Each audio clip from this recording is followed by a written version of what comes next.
ప్రస్తుతం India Donald ట్రంప్కు thank you చెప్పుకోవాల్సిందే. ఎందుకంటారా? చైనా నుంచి దిగుమతి చేసుకునే వస్తువులపై ఏకంగా 100% పన్ను విధిస్తారని ట్రంప్ హెచ్చరికలు జారీ చేశారు. దీంతో చైనాకు దిక్కుతోచడం లేదు. ఆర్థికంగా ఎదగాలనుకుంటున్న చైనాకు వెంటనే ఇండియా గుర్తుకొచ్చింది. ఇండియా విషయానికొస్తే అతిపెద్ద మార్కెట్. తమ వస్తువులను ఇండియాలో విక్రయించుకోవాలని చైనీస్ ప్రభుత్వం భావిస్తోంది. దీంతో ఇండియాతో స్నేహపూరితంగా మెలగాలని నిర్ణయించింది. దీంతో వెంటనే చైనా ఇండియాను బుజ్జగించే పనిలో పడింది. ఇరు దేశాల మధ్య సంబంధాలు సాధారణ స్థితికి తెద్దామని చర్చలు మొదలెట్టింది. ఇరు దేశాల మధ్య ఉన్నత స్థాయి సమావేశాలు జరిగాయి. భారత విదేశాంగ మంత్రి జైశంకర్, చైనా విదేశాంగ మంత్రి వాంగ్ మధ్య చర్చలు జరిగాయి. ఇరు దేశాల మధ్య సరిహద్దు వివాదం ముగించి వాణిజ్య లావాదేవీలు పెంచుకుందామనుకుంటోంది చైనా.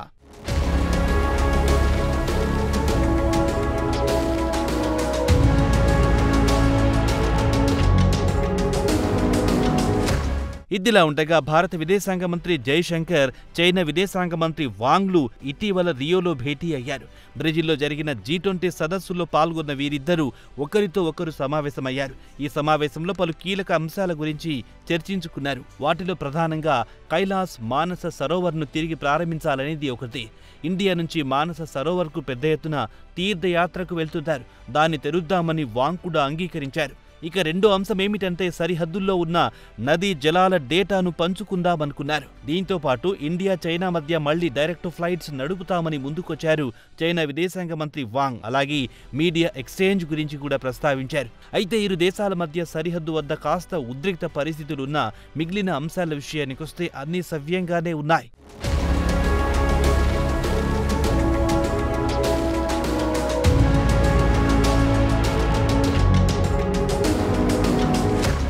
అయితే చైనా మాత్రం బీజింగ్ నుంచి నేరుగా ఇండియాకు విమాన సర్వీసులను పునరుద్ధరించాలని గట్టి పట్టుదలతో ఉంది. మొత్తానికి చూస్తే బీజింగ్ దూకుడు కాస్త తగ్గింది. ఇండియాతో వ్యాపార సంబంధాలు మెరుగుపరుచుకోవాలనే ఆలోచనలో ఉంది. అయితే చైనాలో సడన్గా ఇంత మార్పు రావడానికి గల కారణం ఏమిటి? ఇండియాపై ఎందుకు మెతక వైఖరి అవలంబిస్తోంది అంటే అమెరికాలో వచ్చే నెల 20వ తేదీన ప్రెసిడెంట్గా ట్రంప్ ప్రమాణ స్వీకారం చేయబోతున్నారు.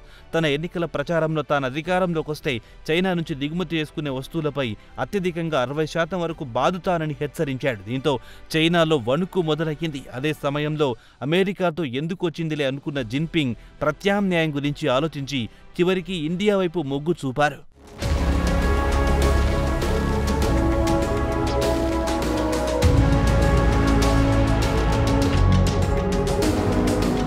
చైనాలోని అతిపెద్ద కంపెనీలు, వ్యాపారస్తులు కూడా ఇండియాతో వాణిజ్య ఒప్పందాలు కుదుర్చుకోవాలని ప్రభుత్వంపై ఒత్తిడి పెంచారు. దీంతో చైనా విదేశాంగ మంత్రి వాంగ్ ఈ విషయాన్ని ఇండియా విదేశాంగ మంత్రి జైశంకర్ చెవిన వేశారు. ఈ సందర్భంగా వాంగ్ జైశంకర్తో మాట్లాడుతూ ఒకరిపై ఒకరికి నమ్మకం కలగాలన్నారు. అలాగే India military chief Upendra Dwivedi కూడా ఇదే విషయాన్ని ప్రస్తావించారు. ఇరు దేశాల మధ్య అనుమానాలు లేకుండా సంబంధాలు సాఫీగా కొనసాగాలని ఇండియా మిలిటరీ చీఫ్ కూడా ఆశాభావం వ్యక్తం చేశారు. చైనా మిలిటరీ కూడా ఇండియాతో నమ్మకంగా ఉండాలన్నారు. అయితే చైనా మిలిటరీని అంత తేలికగా నమ్మలేం. ఎందుకంటే దేశ సరిహద్దుల్లో కావాలనే ఇండియాను రెచ్చగొడుతూ ఉంటోంది. పెద్ద ఎత్తున సైనికులను మోహరించి ఉద్రిక్త వాతావరణాన్ని సృష్టిస్తోంది.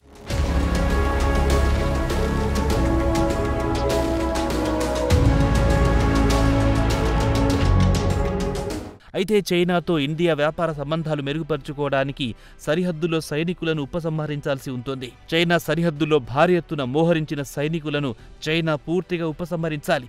భారీ ఆయుధాలను కూడా సరిహద్దు నుంచి తరలించాలి చైనా. అయితే చైనాను అంత తేలికగా నమ్మలేమంటున్నారు మన మిలిటరీ నిపుణులు. ఇదిలా ఉండగా గత నెల ప్రధానమంత్రి Narendra Modi China president Xi జిన్పింగ్తో రష్యాలో జరిగిన బ్రిక్స్ సదస్సులో భేటీ అయ్యారు. ఇరు దేశాల నాయకుల మధ్య 5 సంవత్సరాల తర్వాత ద్వైపాక్షిక సమావేశం జరిగింది. అటు విదేశాంగ మంత్రుల సమావేశంతో పాటు రక్షణ మంత్రి రాజ్నాథ్ సింగ్ చైనా రక్షణ మంత్రితో లావోస్లో భేటీ అయ్యారు. బహుశా వీరు కూడా సరిహద్దు గురించే చర్చించి ఉంటారన్న టాక్ వినిపిస్తోంది. మొత్తం 3 ఉన్నత స్థాయి సమావేశాలు జరిగాయి. ఒకవైపు ప్రధానమంత్రి మోదీ జిన్పింగ్తో కాగా, రెండోది జైశంకర్ చైనా విదేశాంగ మంత్రి వాంగ్తో సమావేశం కాగా, రాజ్నాథ్ సింగ్ చైనా రక్షణ మంత్రితో భేటీ కావడం అత్యంత ప్రాధాన్యత సంతరించుకుంది.